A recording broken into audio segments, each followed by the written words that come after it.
नमस्ते साथियों। इस वीडियो में अपन बात करेंगे एफआईआर से चार्जशीट कैसे बनती है। यानी कि यह वीडियो बहुत ही महत्वपूर्ण है।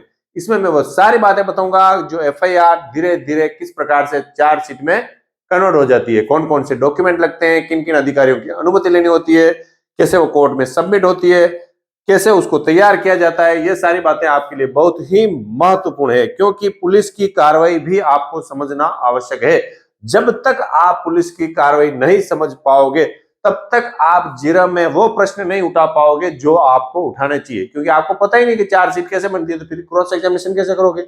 और आपको लाइफ टाइम क्रॉस एग्जामिनेशन करना है और पुलिस वाले की गलती निकालनी है कि भाई तेने ये गलती की थी। तो जब तक आपको प्रोसेस पता नहीं होगा तो आप गलती कैसे निकालेंगे। तो जल्दी ही शुरू करते हैं इस वीडियो को। ये वीडियो में सिर्फ और सिर्फ 2-3 व्यूअर्स है जिन्होंने बार बार मैसेज किया कि सर हमारे लिए बने, हमारे लिए बने। तो आप सब व्यूअर्स मेरे लिए बहुत ही महत्वपूर्ण हो, उनके लिए बना रहा हूं। साथ में आप भी देखिए, आपके भी कोई ऐसा प्रश्न है तो मैसेज कीजिए, उस पर भी कोशिश करेंगे कि वीडियो जल्द से जल्द बने, है ना। तो एफआईआर कैसे करती है तो आपको पता ही है, इस पर अभी बात नहीं करते। चाहे तो आप कोर्ट से कटवाइए, चाहे आप एसपी साहब की रिपोर्ट देके कटवाइए, या थाने में एप्लीकेशन देके एफआईआर दर्ज करवाइए। अब एफआईआर दर्ज हो गई। अब देखो इसका अपन जर्नी देखते हैं। नंबर 1 है ना, सबसे पहले क्या है, एफआईआर दर्ज हो गई। हाँ वकील साहब, एफआईआर दर्ज हो गई। एफआईआर दर्ज होने का आदेश कौन देता है? थाना अधिकारी। यानी कि थाना अधिकारी एफआईआर दर्ज करने के बाद एफआईआर पे अपन ने हस्ताक्षर करता है, ठीक है। फिर वो किसके पास जाती है? जांच यानी इन्वेस्टिगेशन अधिकारी, अन्वेषण अधिकारी, जो उस फाइल में इन्वेस्टिगेशन करेगा। यानी कि थाना अधिकारी सीआई साहब या थानेदार साहब है, चाहे तो वो खुद भी हो सकते हैं या दूसरों को भी भेज सकते हैं उसी थाने में कि भाई आप इसका इन्वेस्टिगेशन कीजिए कि ये वो रिपोर्ट सही है या गलत है, कौन अभियुक्त है कौन अभियुक्त नहीं है, कुछ बरामद करनी है। वो सारी जिम्मेदारी इन्वेस्टिगेशन अधिकारी की है। यानी कि अब इस फाइल के कर्ता धर्ता इन्वेस्टिगेशन, जिनको अपन आईओ बोलते हैं, वो हो गए। फिर आईओ के पास फाइल आ गई। अब आईओ इसमें कई सारे काम करता है। देखिए, सबसे पहले जो एफआईआर है कटी है, उस एफआईआर को लेगा तो एफआईआर किस पे करती है? या तो रिपोर्ट या कोर्ट के परिवाद पर, तो वो परिवाद या वो रिपोर्ट भी पूरा एक बंद शुरू कर देगा। उसकी फाइलिंग बननी शुरू हो गई है। अब सबसे पहले उसके पास क्या डॉक्यूमेंट आए? तो जो एफआईआर की कॉपी दी वो, ये तो जो कंप्यूटर जनरेट है। फिर जो परिवाद और रिपोर्ट, जो भी इन दोनों में से एक है, ये 2 डॉक्यूमेंट हो गए। फिर वो क्या करेगा? जिन लोगों ने रिपोर्ट दी है उनकी गवाही करेगा। फिर उनके कोई गवाह है, उनकी गवाही करेगा, ठीक है। फिर क्या होगा? मौके पर अगर ऐसी कोई घटना, मारपीट की है तो मौके पे जाएगा, 420 की है तो डॉक्यूमेंट देखेगा। जो भी है मौके की, और मारपीट की मान लेते, मौके पर देखने जाएगा। इसके मध्य ही वो यानी कि मेडिकल भी रिपोर्ट भी तैयार करवाएगा। मेडिकल रिपोर्ट कैसे तैयार होती है इस पर वीडियो आ चुका है। यानी कि ये कौन सी सारे काम कौन से करेगा? आईओ करेगा।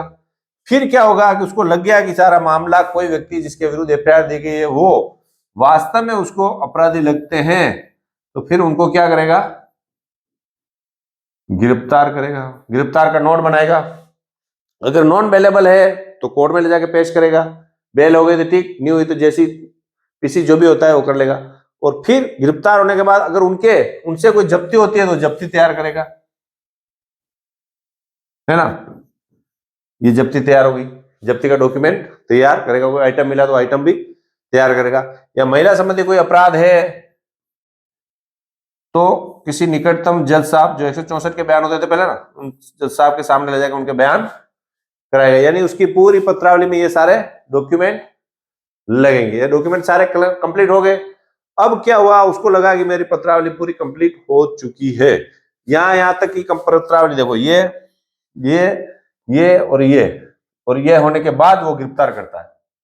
तो गिरफ्तार करते ही 24 घंटे में उसको मजिस्ट्रेट साहब के सामने पेश करना पड़ता है। मजिस्ट्रेट साहब देखेंगे तेने क्या कार्रवाई की। ऐसा नहीं पहले गिरफ्तार कर लेगा, इसलिए गिरफ्तार करते ही फिर इतनी कार्रवाई कर लेगा। फिर गिरफ्तार के कोई जब्ती होगी, उसके निशानदेही पे कोई सामान मिला, कोई मिला तो उसको जब्त करेगा, फिर जज साहब के सामने पेश कर देगा। जज साहब या तो जमानत ले लेंगे या फिर जमानत नहीं लेंगे। ये हो गई। और चालान की जो पत्रावली उसने कोर्ट में पेश की नहीं है, सारे डॉक्यूमेंट वो वापस उस इन्वेस्टिगेशन ऑफिसर को दे देंगे। यानी इन्वेस्टिगेशन ऑफिसर ये सारे डॉक्यूमेंट मान लो 1 2 3 4 5 6 7 और 8, ये 8 ही डॉक्यूमेंट लेके कहाँ जाएगा? जज साहब के सामने। जज साहब क्या करेंगे, उस फाइल पर एक ऑर्डर शीट होती है, वो ऑर्डर शीट लिखेंगे कि भाई इसको जैसे किया जाता है, छोड़ा जाता है, कुछ भी। उस ऑर्डर शीट की एक कॉपी तो इसको देंगे, पुलिस वाले को 90 डॉक्यूमेंट हो गया इसके पास, एक कॉपी कोर्ट में रखते हैं और फिर वापस ये कॉपी लेके कहाँ आ जाएगा? थाने पे आ जाएगा। अगर जमानती अपराध नहीं, अजमानती अपराध नहीं है तो जज साहब के सामने जाने की जरूरत नहीं, वो एक्यूज को थाने में ही बुला के उसकी जमानत वहीं ले लेगा। ठीक है, ये बात होने के बाद फिर क्या होगा? अब आईओ की फाइल कंप्लीट हो गई,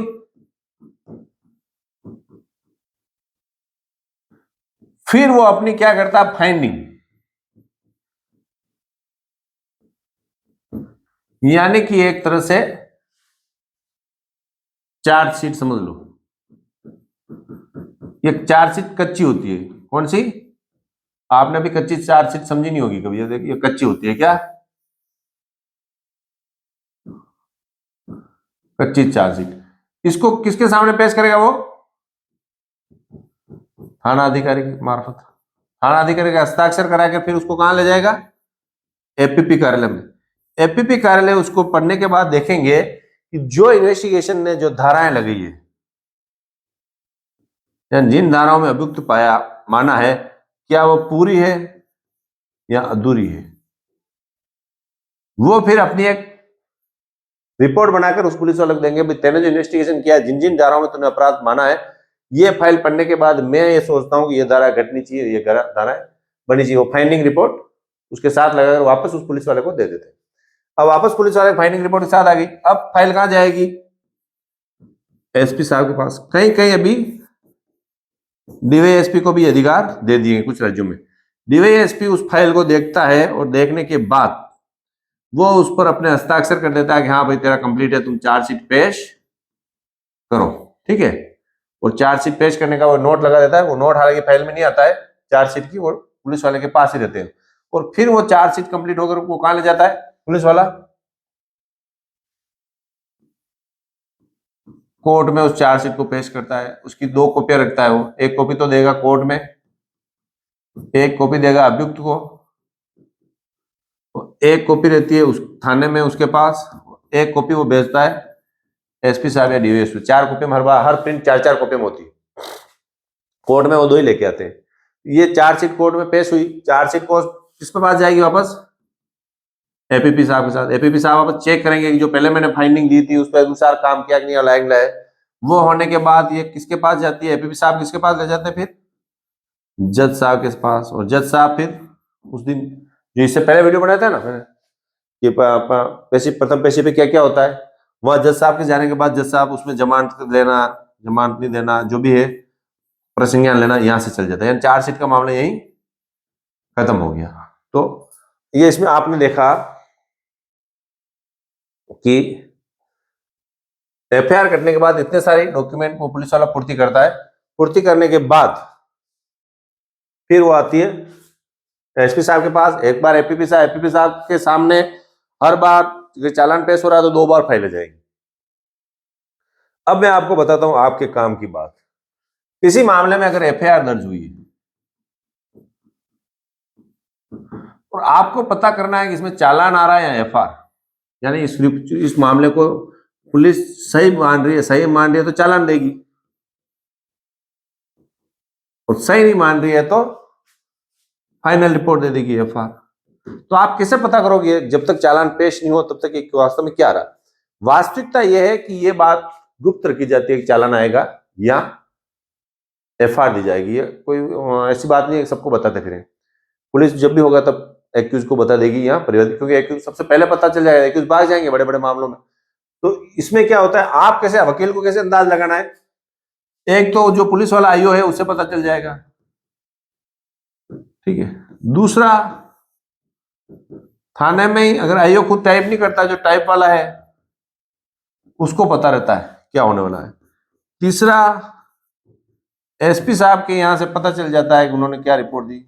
और चौथा जो सबसे सुधारण तरीका है, एपीपी साहब के यहाँ से पता चल जाएगा कि इसमें चालान आ रहा है क्या, उनकी फाइंडिंग गई होती है तो उनको पता होता है मोटा मोटा। फिर भी अगर इनमें से किसी से आपको पता नहीं चले तो आप प्रोग्रेस रिपोर्ट मंगवा लें।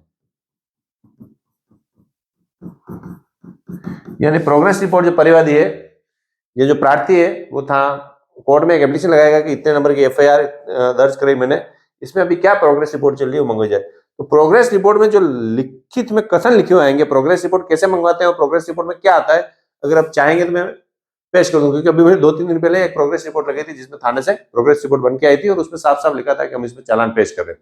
तो मुझे पता चल गया था प्रोग्रेस रिपोर्ट में चालान नहीं आएगा। तो जब मुझे पता चल गया कि चालान नहीं आएगा तो मैं पार्टी को विश्वास दिला दिया कि तेरे मामले में चालान आ रहा है। तो प्रोग्रेस रिपोर्ट कैसे मंगवाते हैं इस पर भी पूरा वीडियो बना दूंगा। और प्रोग्रेस रिपोर्ट के जरिए भी आप पता लग सकते हो कि उसमें चालान आएगा या नहीं आएगा। इस वीडियो में आपने समझा कि एफआईआर कटने के बाद किस किस प्रोसेस से गुजरती है और कैसे उसमें आगे की कार्रवाई होती है। बाकी जो कौन कौन से डॉक्यूमेंट कैसे बनते हैं, चाहे वो डॉक्यूमेंट एफआईआर हो, चाहे वो डॉक्यूमेंट फर्ज जब्ती हो, चाहे वो डॉक्यूमेंट फर्ज गिरफ्तारी हो, चाहे वो मेडिकल हो, उस पर सारे में रिपोर्ट बना चुका हूं। फिर भी आपका कोई प्रश्न है मुझसे जो आप पूछना चाहते हो, 8619876831 इस पर आप मुझे कॉल करके या व्हाट्सएप करके पूछ सकते हो। इसमें फ्री में मैं कुछ नहीं बताता हूं। आपको क्या करना है, आपके पास कोई भी गौशाला हो, वहां 500 रुपए की रसीद कटवानी है, कोई भी गौशाला जो आपके पास, रसीद व्हाट्सएप करनी है और फिर मुझसे आप बात कर सकते हो। अगर गौशाला नहीं है किसी कारणवश तो 300 रुपए गूगल पे पेमेंट करके भी आप मुझसे बात कर सकते हो। वीडियो पसंद आए तो लाइक करें, चैनल को सब्सक्राइब करें। आप सबसे निवेदन है कि चैनल को ज्यादा से ज्यादा शेयर करें। Thank you.